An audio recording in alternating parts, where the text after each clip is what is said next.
Hello everyone, welcome back to A Death to Monsters. We are just getting started right where we left off, right at the end of Lantern Year 1. These are our rewards again.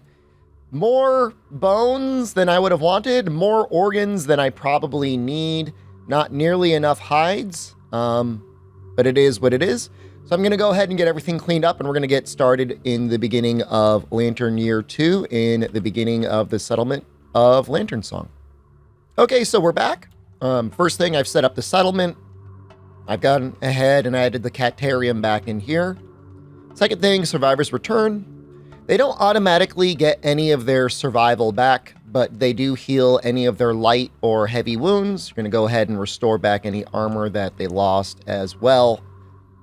Any, of course, severe injuries, although none of them have any disorders, anything else like that, those are going to stay. But none of those yet. Shepard, the one person that did get them, though, is dead. They are not gone, but doesn't matter. He is dead. Next up is we gain endeavors. We get 1 endeavor per returning survivor. Again, we can get more of these in the future through eventual innovations or principles, things like that, but we don't have any of those yet. Next up is updating the timeline. We're going to go ahead to our sheet here. First thing before we do any story events is we have to do 1 timeline event. So you might have remembered we did first survival, whatever, to determine our population immediately after the prologue. Now we're going to draw one of these cards. These are kind of split 50-50 between things that are good and things that are bad. Some are almost always bad. Some are almost always good, and then some are somewhere in between, depends on your dice roll. So, yeah, I've been thinking a lot about how this Lantern Year may go, but honestly, all of your plans can go completely awry, depending on what this card says. So let's see. Rivalry. This is almost always a bad one. God damn it. Okay. Select 2 random returning survivors. They begin to argue and their screams rouse the settlement. Let's just go ahead and find out who is going to be having a rivalry. We cannot catch a break, I swear to God. Okay, we will start with Robin. She is a 9. It's probably not going to be her. Lucy is a 3. It will almost definitely be her. And then a 5 from Kane. So Lucy and Kane have begun to form a rivalry. I don't know. Maybe they want to decide who's going to eat Shepard's corpse. I guess we'll see. Okay, let's see what the card says. We have to roll 1d10. Let's find out. Oh, we got a Lantern 10. Oh, God. Oh, thank God. Okay. After hours of yelling, the 2 rivals begin to speak in calm voices. Slowly, they come to an understanding. The 2 rivals each gain 1 survival and 1 understanding. Understanding is actually really helpful this early on. We do have like a soft goal of trying to get to 3 understanding. There is an event card from the White Lion that will help us a lot if we have 3 understanding. I won't spoil it just yet, but if we ever get it with 3 understanding, it's a really big help. Okay, so we dodged it. What will normally happen when you get rivalry?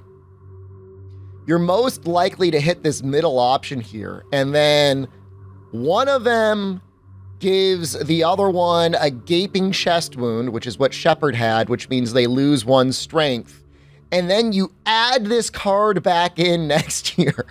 So you just have like a never-ending cycle of gaping chest wounds until eventually they come to an understanding, or you get this early one, which is neither of them may depart. I mean, obviously, I'd rather get 1 to 3 or 9 or 10. I don't want anyone losing strength. Alternatively, if you want to squash the beef, you land this middle one, you can roll to have them duel. Chances are both of them can end up being dead. The middle option is one of them will either get rid of their gaping chest wound by getting strength, or the other one gets stronger. I guess that one could be okay. You get one person permanently strong, but the other person's just dead. And then I guess the final one's not bad. You can get partnership. That's not very, very helpful early on. But I guess, I don't know. Getting a permanent innovation is not bad. I'm not a huge fan of partnership, but a free innovation, getting it out of the deck is always, I guess, kind of an okay thing. All right, so good. Rivalry is gone. This gets back into the timeline deck. We're going to go ahead and shuffle that. Okay, so there's one more thing. We have to do the story for Endless Screams.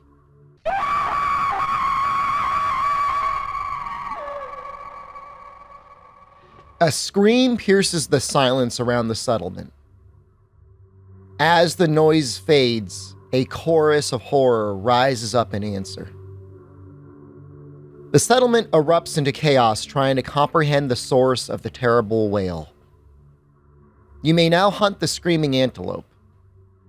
Nominate a single survivor to stand amidst the madness. They gain 1 courage and become the voice of reason. I think in this case, Robin is so close to becoming bold that we're going to make her bold here. This immediately is going to put her in the matchmaker category, and we're going to have to roll on this in just a moment to see what sort of bonuses she might get. Next, we have to roll 1d10 to see how well she is going to last as the voice of reason. I guess we should put that on there.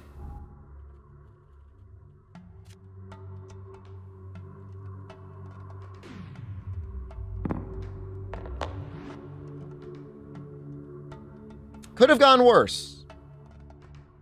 The survivor realizes the noise is most likely coming from another strange creature that lives out in the darkness. After some effort, they manage to calm the settlement. The survivor gains 1 understanding, returning survivors gain 1 insanity. So as you build up courage and understanding, you eventually gain these various buffs, these additional traits to your survivor. In this case, we gained our final 3rd pip of courage in the settlement phase. This fleeting existence, every moment shared, creates meaning. The bonds forged between survivors give you hope. Gain the following ability and roll in the table below. So what she's going to be able to do now is whenever she is a returning survivor, once per year, you may spend 1 endeavor to force intimacy. I'm trying to think of whether or not I could use that right now. She is a returning survivor. I don't know if you'd have to gain that before or after. Let's go ahead and roll anyways. Let's see what happens. 2. Don't worry, nothing bad will happen. We just may re-roll 1 endeavor result this settlement phase. Okay. Obviously, the larger ones are better. Okay, and after doing a little bit of reading, I'm going to say we likely can use this lantern year. But we're not going to use it immediately. We've got other uses for our endeavors to start.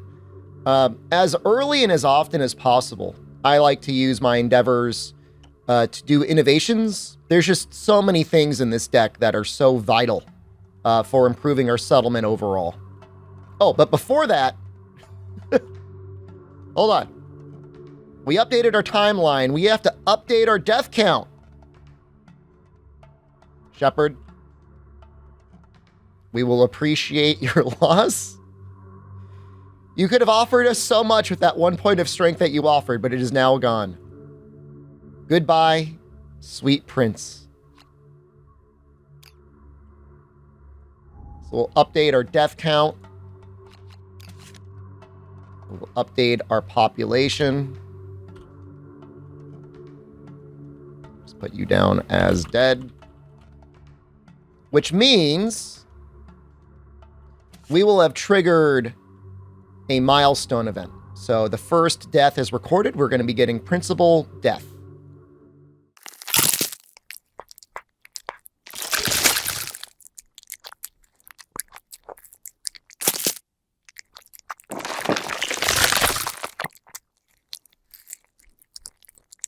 The group must decide what to do with their first survivor corpse. Choose one.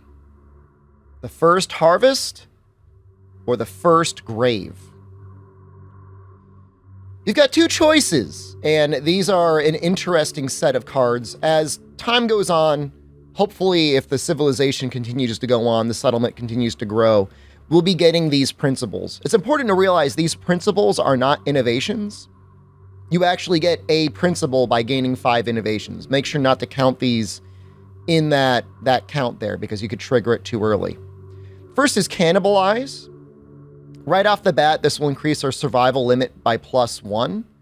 It's pretty nice. I mean, any early boost to survival limit is huge. And even later on, you could really never have too much of a survival limit. Getting it up, maxed up all the way, just gives you more and more flexibility, not only in the showdown itself, but sometimes during the settlement phase, you can find ways to spend survival. So that's always good.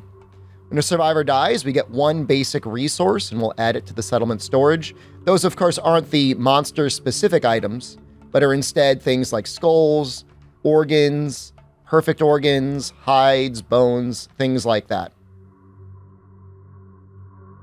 Afterwards, that's it. Just goes immediately into our settlement storage. Otherwise, we can get graves.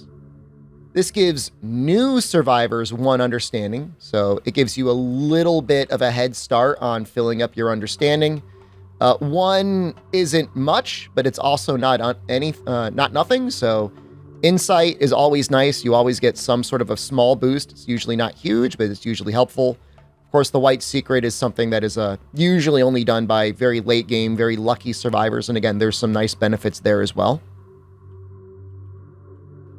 When survivors die during the hunt or showdown phase, you get 2 endeavors. So we came back into this settlement phase with only 3 endeavors because Shepard had died. If we had taken graves, we actually would have been up to 5 endeavors. Endeavors are always helpful. I mean, it's a type of resource you can use. Right now, we could be using them to use the augury to maybe roll on trying to get some sort of a birth that could happen. We could use them to make stone noses, things like that. Likewise, if a survivor dies during the settlement phase, we would just get 1 endeavor. I would say between the 2 of these, I have normally had better results with Cannibalize. It's not that I don't enjoy or utilize having additional endeavors, but if nobody dies, this isn't really doing too much.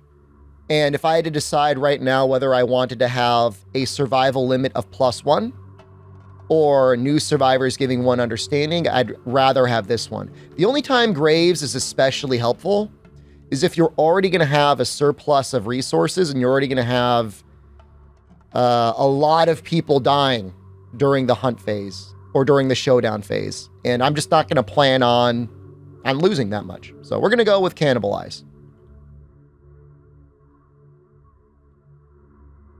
Okay, so now we have a survival limit of 3. That's from the 1 base, the survival limit from language, and the survival limit from Cannibalize. Up next, I do want to innovate. I think it's always worthwhile to innovate as often and as early as possible. So we're going to go ahead and archive this endeavor to start innovation, as well as these 3 resources, a hide, an organ, and a bone. We're going to shuffle the innovation deck that was built from language. So these are all going to be language consequences, and we're going to draw 2. Okay. These are 2 of probably the best ones we can get early on. Inner Lantern allows us to get 1 additional action per round. This means that, if we wanted to attack twice in a round, if we wanted to gather and then attack, anything like that, we could do that. This is definitely a really great innovation. You want to get it, relatively early. And then we have Paint. Paint, very similar to Inner Lantern. You can use a survival action in order to dash, which again gives you 1 additional movement. Now, between the 2, you might think that surging is better. Being able to attack more often means the monster's going to get less attacks on you. But in at least my limited experience so far, I've almost always found that Paint has been better. Paint leads to some incredibly helpful other innovations later on. that will help you grow your settlement a little bit faster. Just so many good things. And at least when you're fighting the higher tier monsters, you almost always want to be able to dash and then surge, not necessarily doing that much surging and then dashing. So I almost always would rather have paint first. It opens up a lot of other more interesting, harder hunts to us that would otherwise be kind of out of the way. And it does make me happy that I picked Cannibalize. Again, with this extra survival limit, this means that we're going to be able to do more. If we didn't get either of these, having a survival limit of 3 and being able to dodge, 3 times consecutively in a hunt just doesn't do too much. Obviously, we could encourage as well, but this means we could really proactively be using paint. So I'm going to go ahead and put this here. I'm going to put this back. Next thing is I'm going to be building out the innovation deck. I'm just going to show you very briefly what that looks like. So I don't want to give any spoilers, but just make sure that when you add in a new innovation, you're making sure to add anything in there. So by selecting paint, we're going to be adding 2 new cards to the innovation deck. This originally had 6. It's now going to have 7. So it's kind of an interesting thing where as your settlement goes further and further into one direction, some of the original core innovations that you might get otherwise might be harder and harder to find. So, we might want to be surging later on, but it's going to be hidden deeper and deeper inside this deck. Consequently, I'm going to be adding these 3 here's to represent dashing in terms of our survival actions during the hunt. So we're going to go ahead and we're going to use our endeavor to use the matchmaking action that has been unlocked under Robin. Again, as far as I can read, as far as I can tell, she is technically a returning survivor. I don't think you have to trigger matchmaker before everything happens. And we desperately need a child. There is another principal we could get if this is successful. So I'm going to create 2 new survivors, and we're going to go ahead and use them to nominate them for intimacy. Okay, so we've begun the process of intimacy. Robin's out there cheering 2 people to make some more babies. We've got 2 willing participants, Morn and Rain, the mother and father, hopefully, of the upcoming addition to the new settlement. So thank you all for showing up early and often to the settlement. Your support will hopefully breed new life.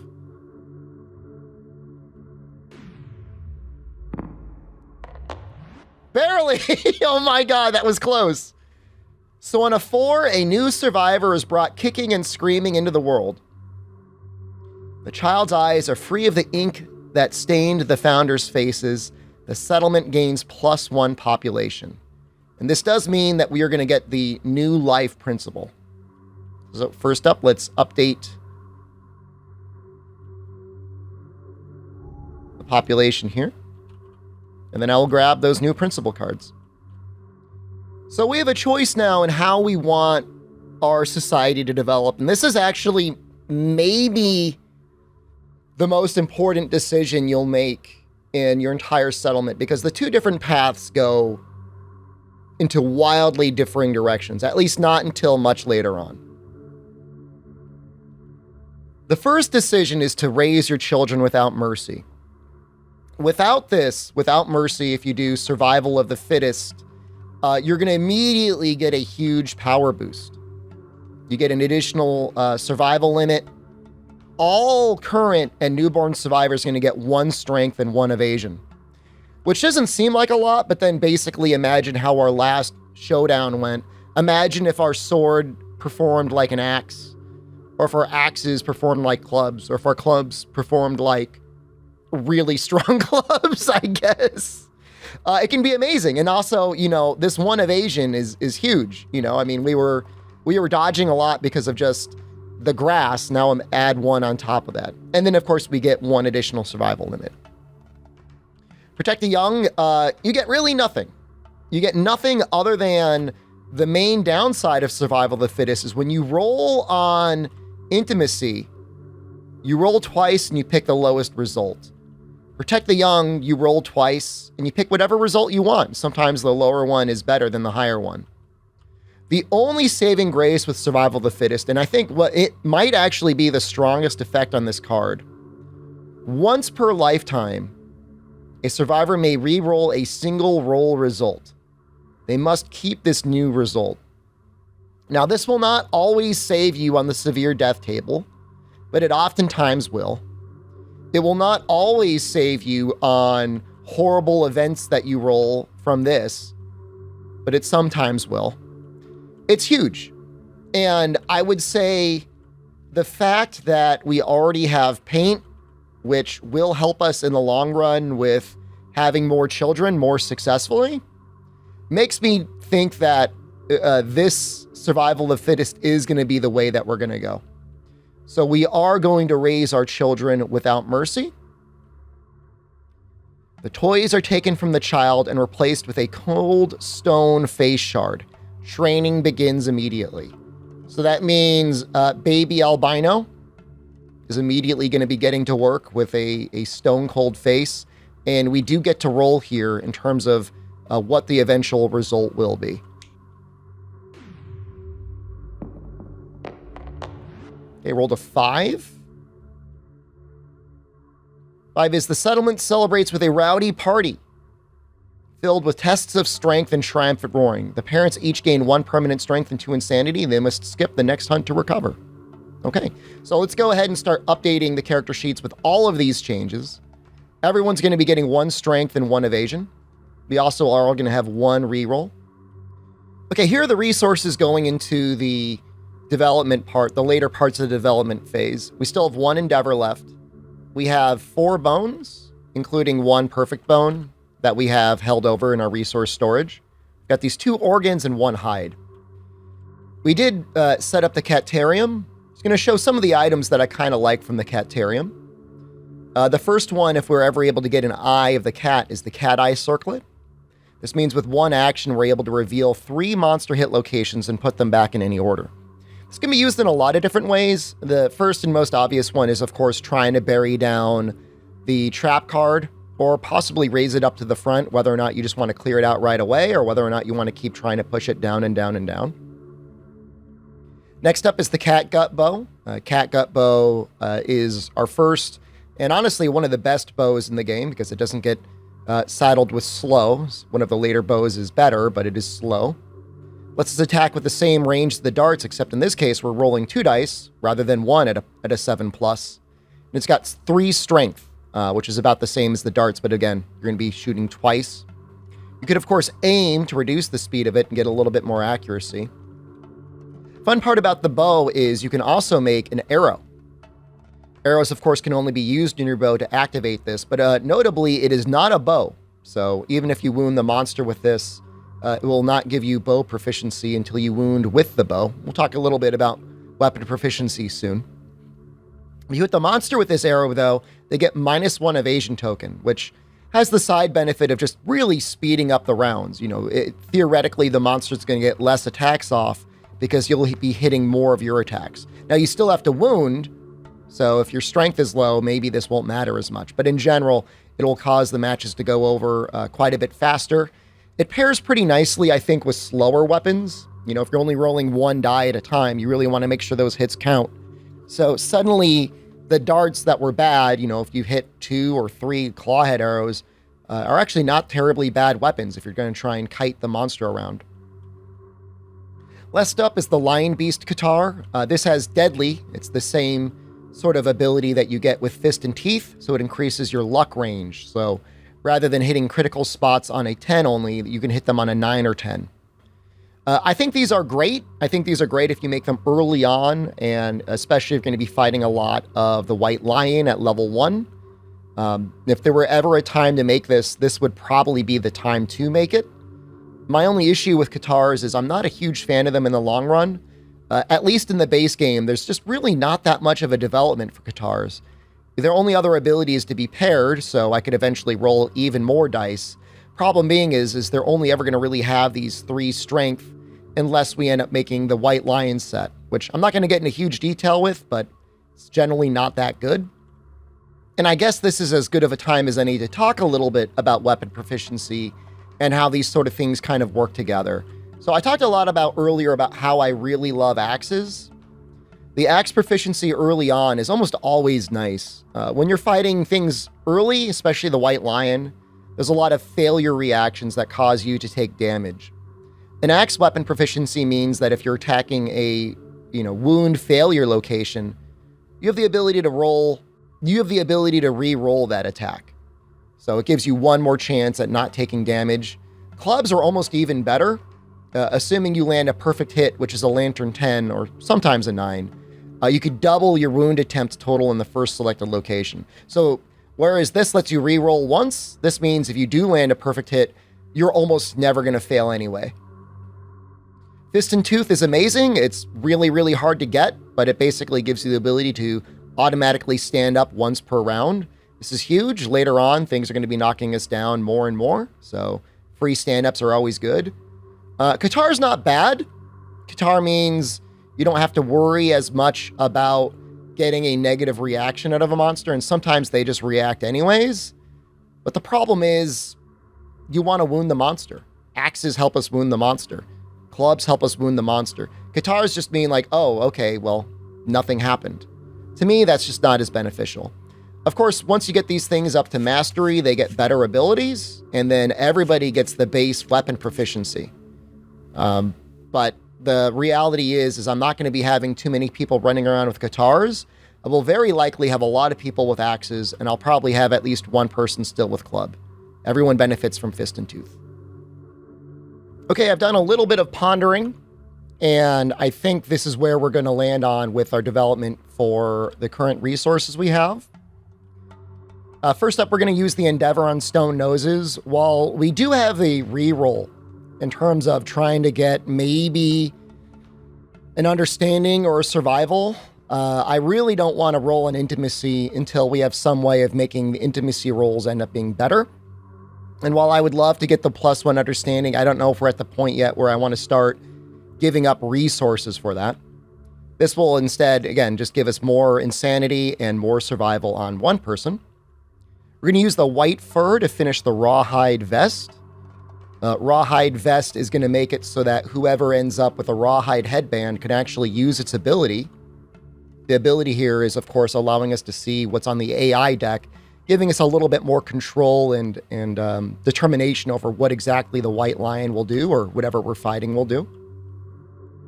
We're going to use our 2 organs to create a monster grease. This is going to stack on top of the other evasion, meaning that in grass, we will be at a 6 evasion, meaning even a claw will miss about 50% of the time. We're going to use a skull to make a skull helm. This is a very powerful headpiece on its own, but it will eventually pair very nicely with some weapons that we're going to be making in the future. Likewise, these 2 great cat bones, again, I'm going to be holding on to these. I don't feel an immediate need to use them, especially now that we have survival of the fittest. Our swords are hitting like axes, our axes are hitting like clubs, and our clubs are hitting, well, not quite like clubs, and then our clubs are hitting really, really hard. So we're going to hold on to these. I think what may end up happening is especially if we get more bones again in the next round, we're going to go ahead and make the weapon crafter. So we're going to be going into a very aggressive settlement, a very aggressive sort of style, but it will eventually be worth it for the upcoming threats, and eventually for taking down level 2 threats, which we can do pretty soon now that we have paint. Okay, so I've set everyone up, and we're going to be getting ready to depart, and we're going to be hunting another level 1 white lion. I was thinking for a while there we might want to fight the antelope, but I think with survival of the fittest, we are at or maybe even beyond the power curve I would normally want us to be at, even with basically no hide and having 3 resources just chilling in our settlement sheet. So we will hunt the white lion. There's a good chance that we might end up getting bonus resources anyways. So what we've done with Cain is we've given him the bone axe and the skull helm. He's going to be starting off with trying to learn axe proficiency. So as long as he can land 1 hit with the axe, that means he'll be eligible to be getting 1 point of proficiency towards specialist and then eventually master. Robin here has the bone blade and the stone noses. She's going to be learning with Fist and Tooth. This one's going to be a little bit harder, but with +1 strength, hopefully we'll be able to get at least 1 hit with Fist and Tooth before the round's over. Likewise, she's got the Bone Blade. She's probably the weakest out of all of them, but again, our Bone Blade is now hitting as if it's an axe. So we should be okay against the White Lion, especially with her evasion, which should be 2. 2 with this evasion token here until she gets knocked down. Lucy is going to be using our club. She has the club and the bone darts, so in case she has to move to reposition, she'll be throwing the darts. Otherwise, she'll be swinging away with the club. Lastly, Glowy, the person that was pondering the glow previously, is now in the hunt. She's here just because she's got a leg up on getting understanding. Hopefully, she'll be able to get up to 3 understanding soon enough in case something happens to all 3 of these guys. She doesn't really have any weapon. She's got the Founding Stone. But my goal for her is to be using the Rawhide Headband basically every round anyways, and to be moving into position to be taking hits. So she's got the evasion, she's got some armor, she's going to have 2 survival. I think she's going to be okay, at least for a while. You know, by the time she starts getting weak, we could always pull her back and that'll be fine anyways. Okay, I've got the hunt board set up here. We're going to go ahead and just take our White Lion hunt cards. I already set up some of them. These are the basic hunt events. And hopefully we do better this time other than getting immediately ambushed. But even though we got immediately ambushed, it seemed like things kind of worked out anyways. All right, scratching grounds. Claw marks scar the ground. Survivors may choose to investigate. Each survivor that investigates gets +1 courage and rolls on the table. Only because, like, we're so close or so early on anyways, I'm going to have everyone investigate. If this were later into the game, I might be a little bit more selective. But even if we're going to take 1 event damage to our arms, I'd gladly trade that for the +1 courage. So we'll just roll right here. Kane rolls a 4. I think that's nothing. Yep, nothing happens.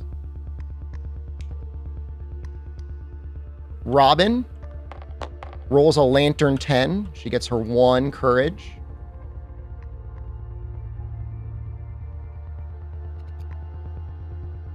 So you see here, I'm pulling a claw out of the deck.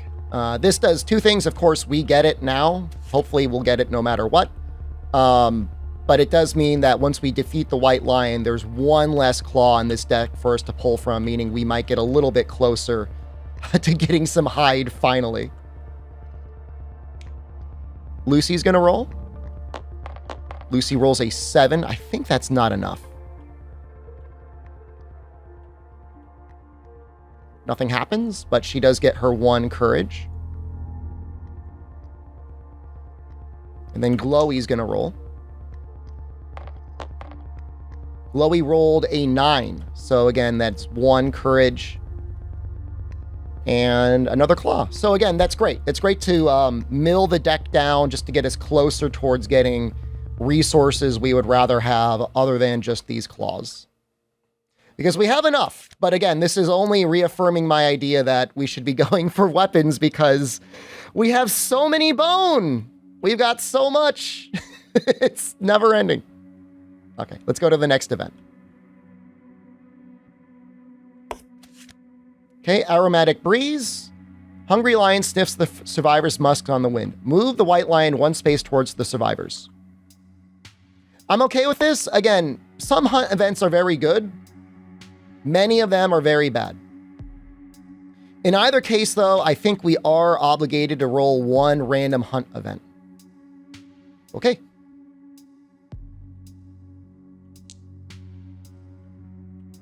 So we're going to roll 2 dice, whatever one is most to the left, and then most to the right. So it is 68. A familiar face. Each survivor rolls 1d10. The lowest scoring survivor becomes a straggler.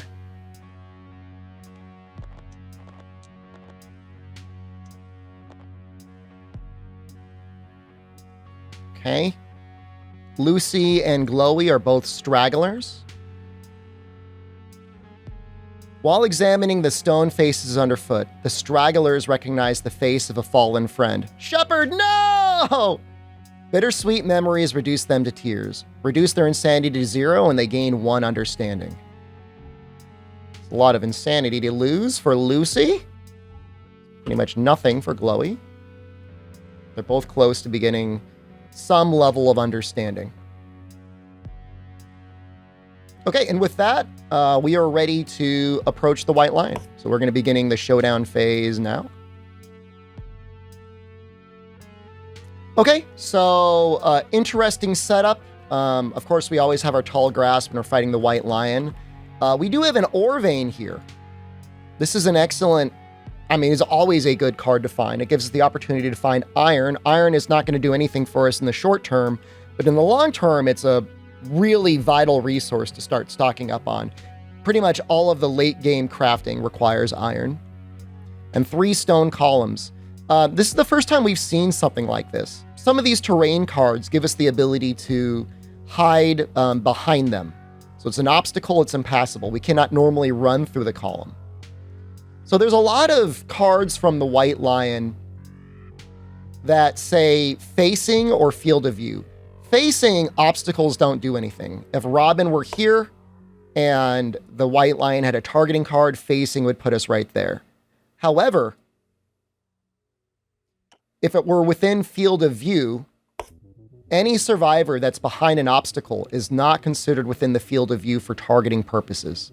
So you're not going to see that so much now, I don't think, because I'm planning on just taking the White Lion on head on right now. But especially when we start fighting the Antelope, given the opportunity to have obstacles, it's something that you can use quite a bit in order to abuse their AI in order to get more actions off or stay out of threat range with that. So something to keep in mind. So I'm going to go ahead and do the setup the way I want to do it, and we'll get right back to it. Okay, everything is set up now the way I'd like it. I've put the ore here. I've got the 2 grass here. I'm going to go ahead and do the on arrival effects now. So stone noses mean we're going to get 1 survival and 1 insanity on Robin. Likewise, Glowy is going to get 1 additional survival and 1 insanity here as well. Just going to make sure these are both shuffled again. I'm not 100% sure that they get shuffled on setup, and I just want to be sure that they are. Otherwise, I think we're ready to get started with the Showdown. So we're going to go ahead and start White Lion Begins. In either case, whether it's an ambush or not, unless you're ambushing the monster, they get the first action. I do have Monster Controller under Glowy.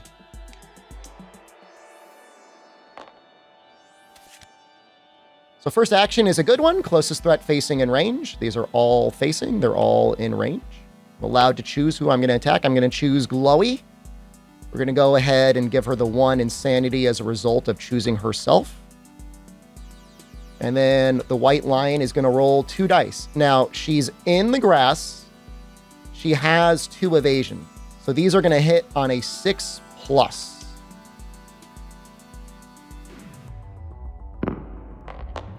Okay, we get a 4 and a 6. That's okay. So 1 hit lands, the other 1 misses. Go ahead and see what actually gets hit. Okay, it is the feet. Again, maybe one of the least vitally important places to take damage in. If you're going to take a severe injury, in some ways it's better to lose your legs than your arms. Hopefully she doesn't lose anything. But as it is, because it's not a severe injury, we're going to go ahead and hold on to her survival for now. Okay, now that we're in our turn, I mean, we always just have to go with the club. Nothing beats club. So we're going to go ahead. We're going to be attacking twice. We're going to be hitting on 5s with the club here. We got a 3 and a 6. That's 1 hit. And we're aiming for the straining neck. We are striking our club at the White Lion's throat. Well, that could be good if we land a crit. 2. 2 plus 5 is 7, but now we have 1 strength, putting us up to 8. So now it's almost impossible not to wound the level 1 White Lion unless we land a 1 on our club. So that's a decent start. It would have been nice to get that critical effect, but I'm happy with what we have. Okay, so of course she attacked with the club. She's unable to move. Sometimes I like to mark that I wounded with a weapon, just so I know. So I usually put a little blood token on top of the weapon just to remind myself, because otherwise we cannot gain proficiency at the end of the hunt phase.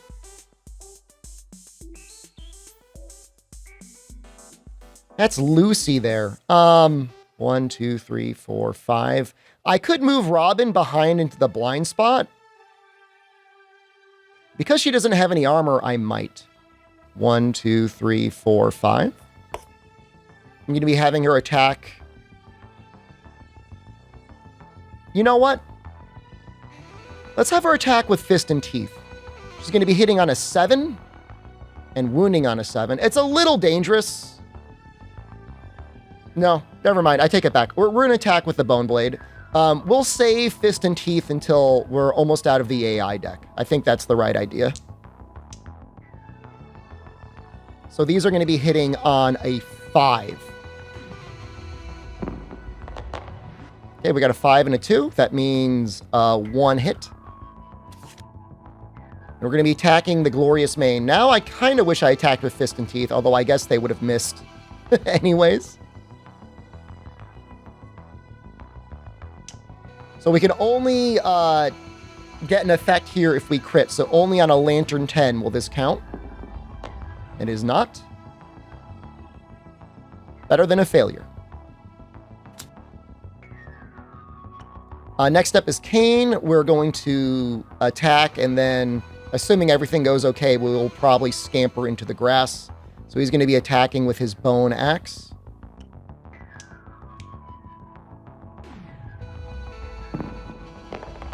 Okay, 4 and a 1. Neither of those are hits. So we're going to go ahead and scamper into the grass. And then this is special. You guys haven't seen anything like this before. Because the Rawhide Headband has a puzzle piece connection, so it's connecting what is called a blue affinity to our Rawhide Vest, we're able to use this special ability here. We can reveal the top 2 AI cards. We can put them back on the deck in any order. So that's what we're going to do with her turn here.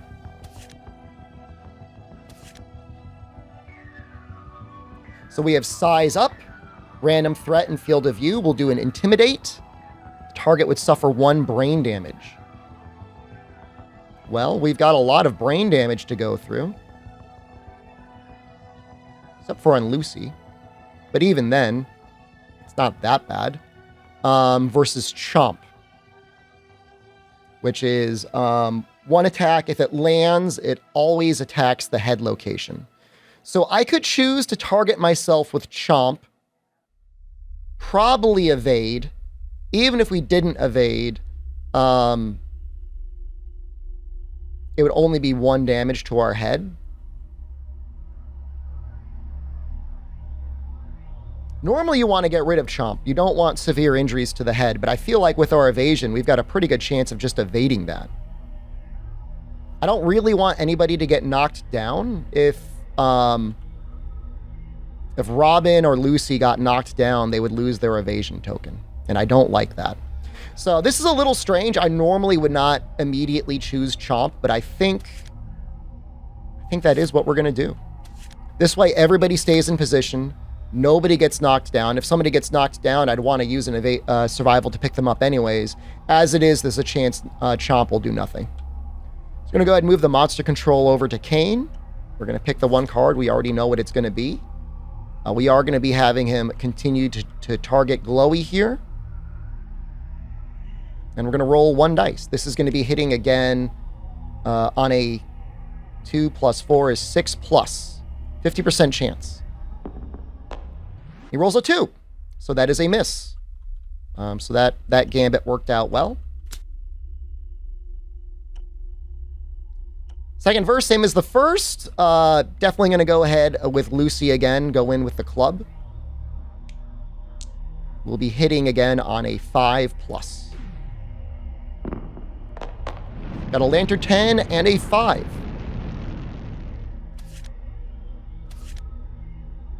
Okay, 2 choices here. We've got the Beast's Knee or the Beast's Elbow.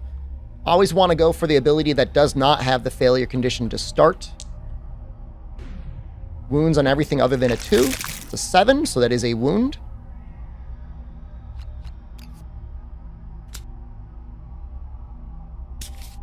Next up is the Beast's Elbow. So pretty much anything other than a 1. And I feel okay about this. And we roll a 3. So again, that is going to be another wound. Nothing too fancy, but steadily getting work done.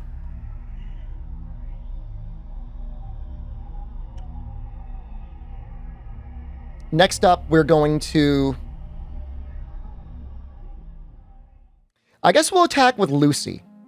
We'll attack with the Bone Blade again. This is, again, going to hit on a 5+.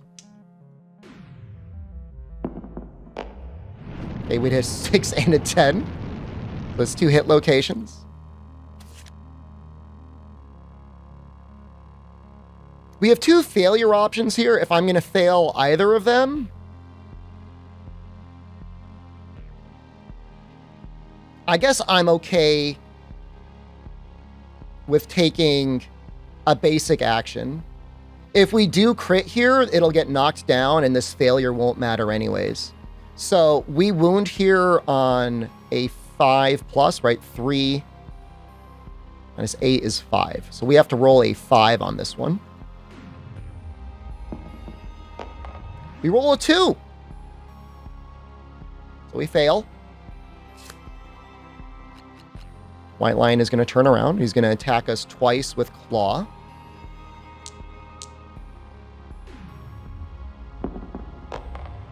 So 2 and 7. So the 2 is going to miss. We have 2 evasion here.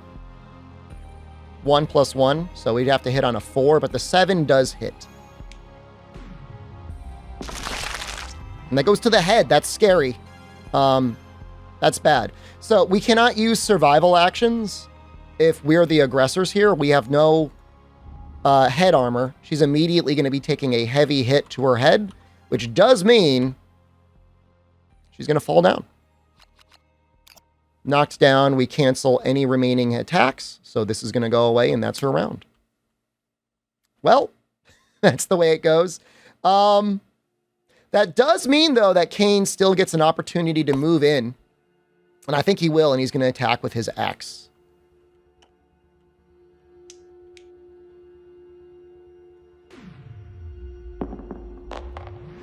It's 8 and a 2, so that's going to be 1 hit. Just so I don't forget, we are going to put this Rhythm Chaser token away.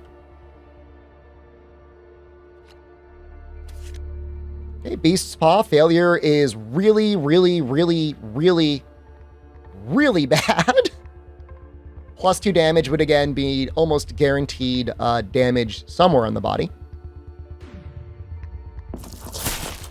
We roll a 9. Okay, no failure, and this is away, so that's really good. Definite damage there. And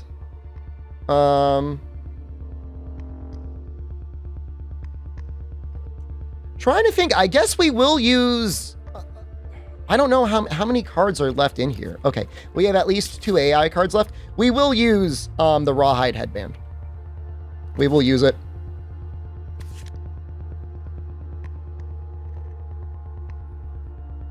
And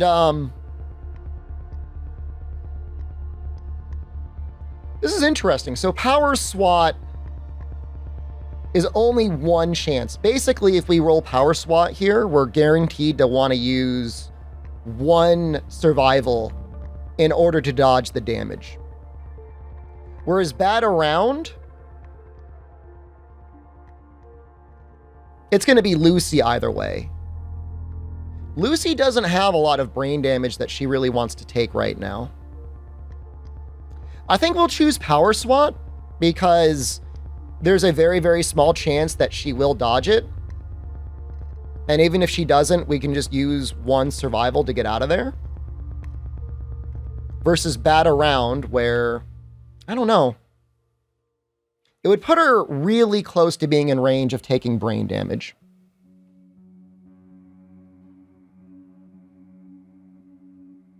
I kind of like her odds. 1 chance to dodge 2 6+ versus 1 chance to dodge a 3+. You know what? We will do Bat Around.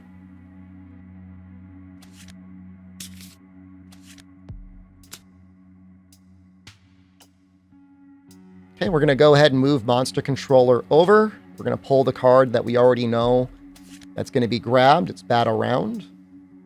Closest threat facing in range. I mean, I could move Glowy over. She had a chance to move here. And then rather than be attacking Robin, be attacking Glowy. I'm sorry, Lucy.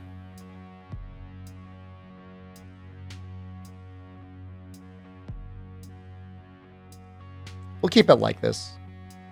This way, Kane gets the opportunity to attack in the blind spot versus maybe nobody. Okay. We're going to be attacking Lucy. These are going to hit on 7+.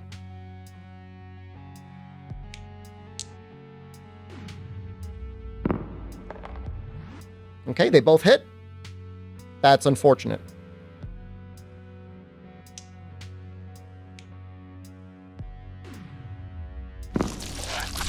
The chest and the chest. So we're definitely going to take the 1 wound no matter what. We are going to spend the survival to dodge so that she does not get knocked down. She is going to take 1 brain damage, though, either way. Okay. Little scary. Maybe that was the wrong choice there, but you only know until you do it. Okay, end of the monster's turn. She was knocked down in the previous round, so Robin gets to stand up. We get to refresh our abilities. I'm going to say Robin's brave, and she's going to attack with her club anyways. We're getting closer to the trap card. 2 and a 9, the 9 hits.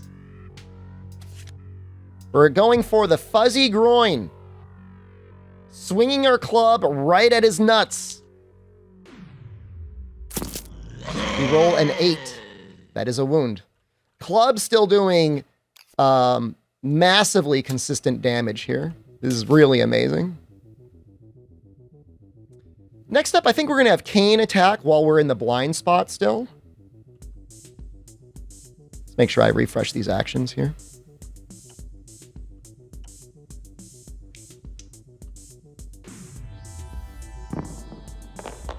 So 4 and an 8. The 8 is a hit. 4 is a miss.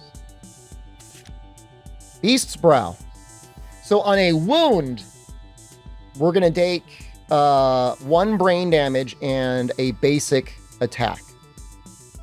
It's one of the cases where you kind of almost hope you don't wound. An 8. Well, that is definitely a wound, even if we're attacking with fists and teeth. First thing we do is we take our wound there. Kane is going to take his brain damage. He's got brain damage to spare, but White Lion's going to turn around and attack him. So again, we're attacking here twice. He's got 1 evasion. That means these are going to hit on a 3+.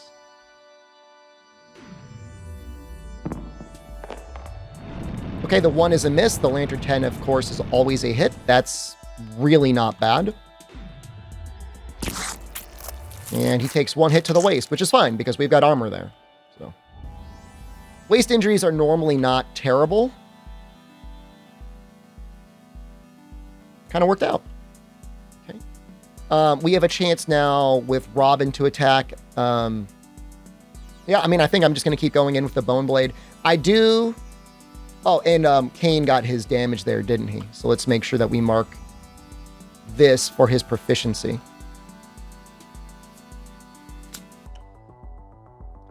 Yeah, let's let Robin continue to attack with her Bone Blade. And she is behind here. She's still in the blind spot, so these are going to hit on a 5+. Pretty good chance she's going to roll into the trap. A 5 and a 10. All right, this is awful. No matter what, everyone's getting taken for a ride, pretty much. Well, okay. Let us roll the beasts back first. Because there is a chance, albeit small, that we will land a crit here.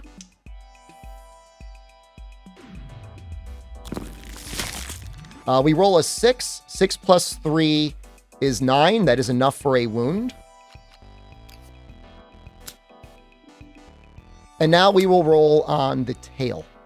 This has to be a crit. This has to be a Lantern 10, or otherwise White Lion is running full steam ahead. And it's a 5. Well, 5 plus 3 is still enough for a wound.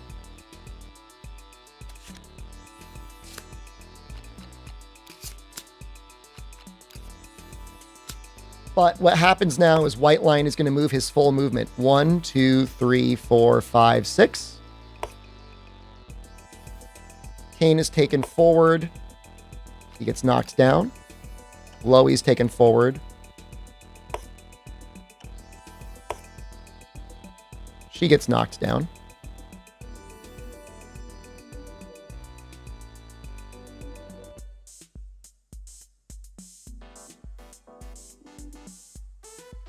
So each person, because of the attribute of grab, is going to take 1 damage. We're going to roll on Kane first.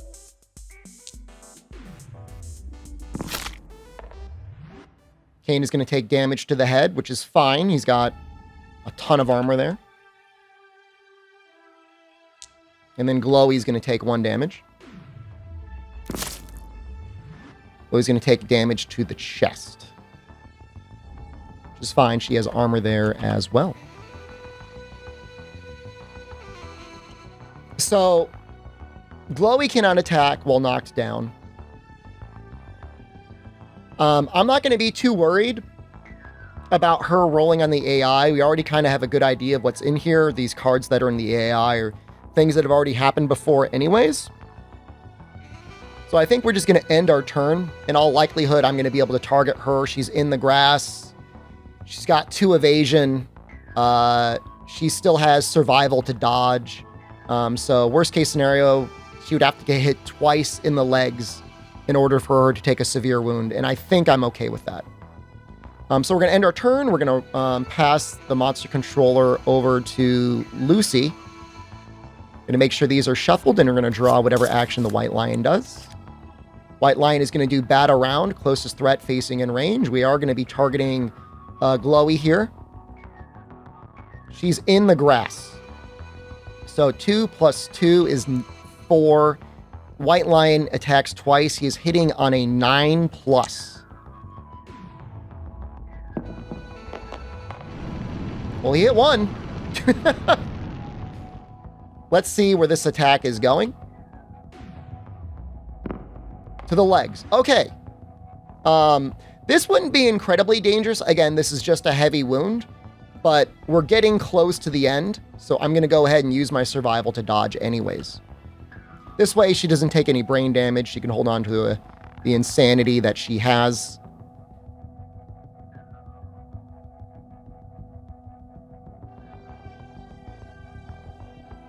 This would be flipped, but it's going to get reset at the end of the monster's turn anyways. They were knocked down the previous round, so they get to stand up now. So neither 1, 2, 3, 4, 5. Neither Lucy nor Robin can catch up. Lucy has the ability to at least move in and throw with darts. Robin, I think this is as good of a time as any to go for this iron ore and roll on that just to see what we get. 1, 2, 3, 4. Gonna roll on the iron ore. And we roll a lantern 10. Well, that's definitely iron ore. 1 iron ore.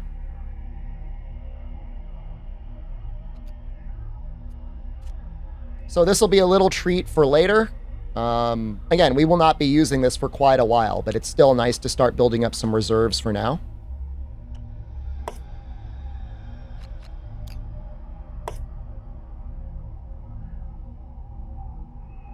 Before I start running in and throwing darts, I think we are going to have Kane get into the blind spot and attack with his axe.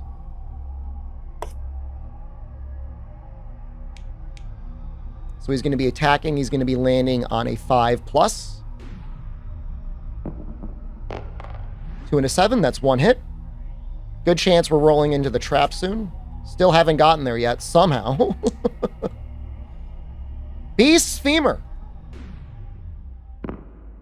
We roll a 1. Well, that's a failure no matter what. Unfortunate. You're losing your touch, old man. I'm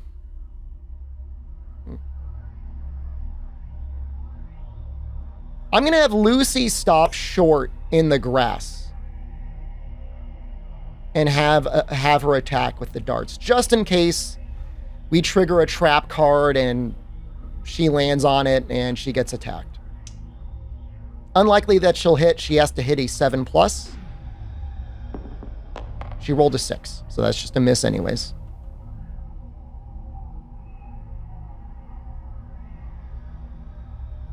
Next up, it's Glowy. I forget how many cards are remaining in here. Only 1 left. Do I attack with a Founding Stone? I might. I might attack with a Founding Stone to try and trigger the trap. I'm going to do it. So this hits on a 7+. We hit 1 at a 9. And there it is. Okay, well, again, if anyone's going to get hit, we want it to be the person that's standing in the grass. So the attacker is caught in the White Lion's ruse and is savagely mauled. Attacker is doomed to perform basic action. White Lion is going to roll 2 dice. He is hitting on 6+.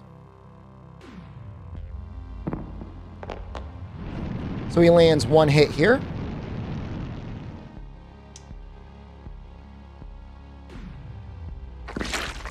We landed a hit on the chest. Okay, that went about as good as we could hope. Fortunately now, this hit location deck is going to be getting shuffled. It's now no longer Glowy's turn. We're going to move Monster Controller on to Glowy. White Lion gets his 1 remaining card. So he's going to be doing Chomp. Closest threat facing in range. That's me. It's Glowy.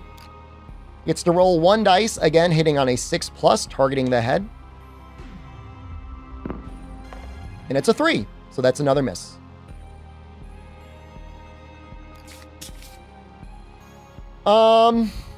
Given the situation, trying to think what my odds are of wounding with the Founding Stone.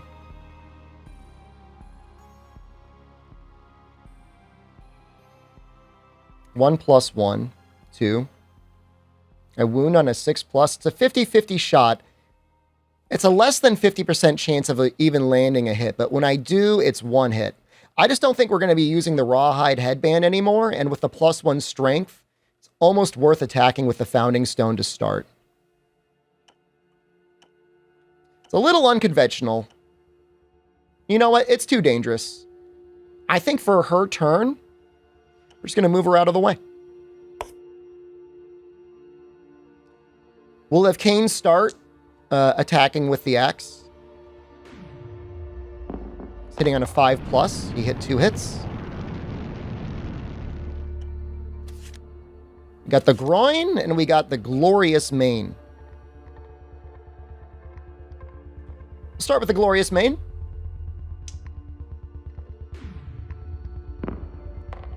Yes! Yes! Yes! Okay. Again, this does 2 amazing things. 1, it gets us the guaranteed glorious mane, which we desperately, desperately need because it is, basically we're going to be using it as 2 hide no matter what. It shimmers in the lantern light. Not only that, it again thins down this deck, getting us closer to more of the basic hides. But it gets us guaranteed hides, and then more chances for just getting the hides anyways. Additionally, it gets +1 strength token.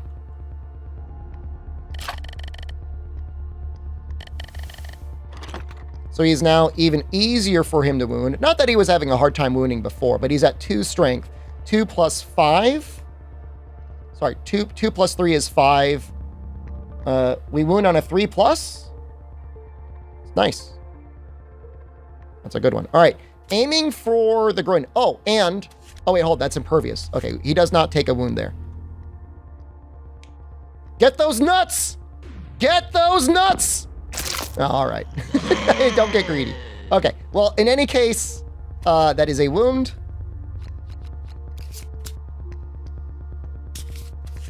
Oops, sorry, not supposed to see that. Pretend you didn't see that. And there we go. Okay, so that's it for Kane's turn. Robin, it doesn't really matter what she does. I'm going to have Lucy move in. She's attacking with the bone darts. These land on a 6 plus. And it's an 8. Going for the straining neck. You strike at the monster's throat. We have 3 damage from there, plus our 1 strength. That's 4. We wound on a 4 plus here. It's a 7. That's a wound.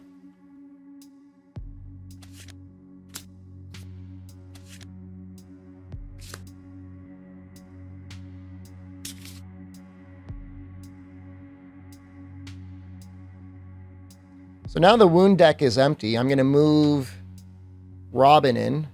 She's what here? 1, 2, 3, 4, 5. Okay. That's all of our turns. We're going to move Monster Controller on. It goes on to Kane. Kane's Monster Controller. There's nothing left in the AI deck. All that's left is basic actions. Has to be the closest survivor in field of view. Unfortunately, that is Glowy. But that's fine. She's got good evasion. 2 plus 2 is hitting on a 6 plus. Plus, she can still evade 1 more time.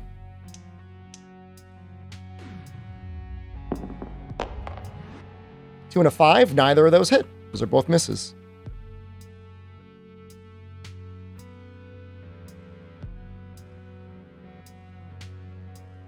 So, it's a little greedy. But I think I want to move Kane out of the way so Robin gets 1 chance to hit with Fist and Teeth.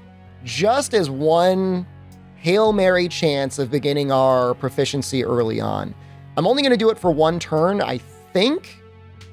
But I guess we'll see how it goes. So he has to move. I have to take my action right away, otherwise it's gone. In this case, it's gone. The other alternative is I could have maybe used a dash, a survival, but I'd kind of rather keep those stocked up. She's going to attack with her Fist and Teeth. These hit on an 8 plus. It's very unlikely we're going to hit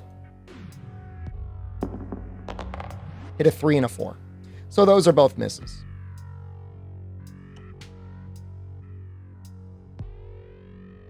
I'm going to get Lucy in. I'm going to have her attack with the bone darts. Land a 9. I didn't think that was going to hit. We're attacking the beast's back. We are wounding on a 4 plus here. We hit an 8. So, White Lion is now dead. We have defeated him. Goodbye. We did lose the opportunity to gain proficiency on Fist and Teeth, but that's slow going, and that's just how it goes. She may not be our ultimate Fist and Teeth survivor. We might end up switching that to somebody else, but it does mean we have at least succeeded. So let's go ahead and see what rewards we get. Every survivor gets 1 hunt XP. Everyone that wounded with their weapon gets 1 weapon proficiency level.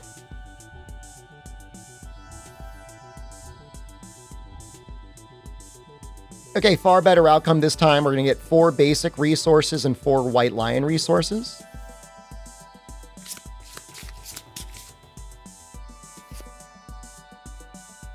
Okay, 4 of the basics, 4 of the White Lion. Okay, let's see what we got. A skull! Yay! My favorite! Let's do the insanity right now. Who is the least insane? Lucy.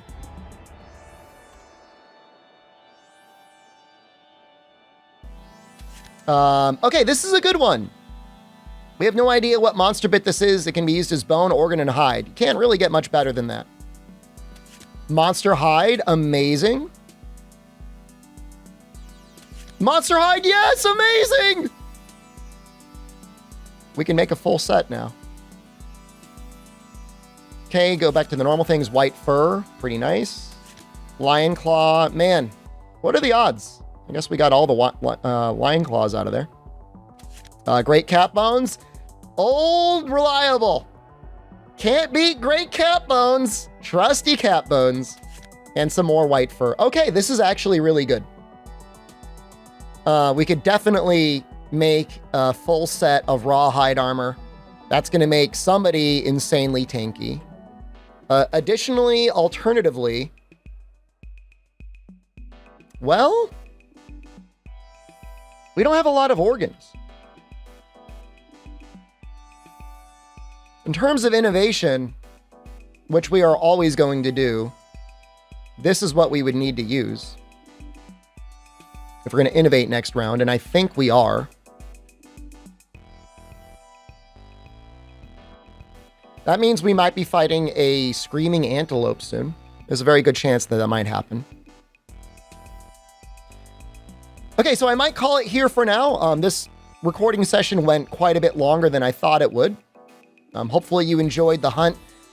Next time it will likely be different. I have to do some thinking and pondering of whether or not it's going to be a screaming antelope or not.